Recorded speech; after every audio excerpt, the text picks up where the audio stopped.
Hello everyone, welcome back to another video from Tech It Simple. In this video, I'm going to show you how you can log into your account on Credit Karma TX. So let's get started. First of all, open your web browser and in the search bar, type in creditkarma.com. It will take you to the official website of Credit Karma. And over here, in this space, you can see the login button.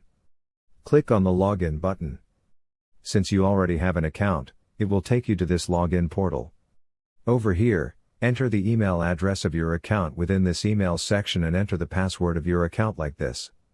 You can click here on the show button to confirm your password.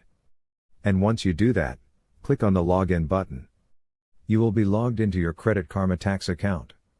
And if you want to create a new account on Credit Karma, you can click here on create an account over here. So that's all for this video. This is how you can log into your account on Credit Karma. If you find our video helpful, please leave a like.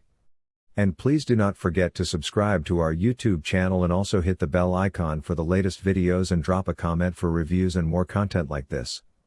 I will see you guys again in our next video. Thank you for watching.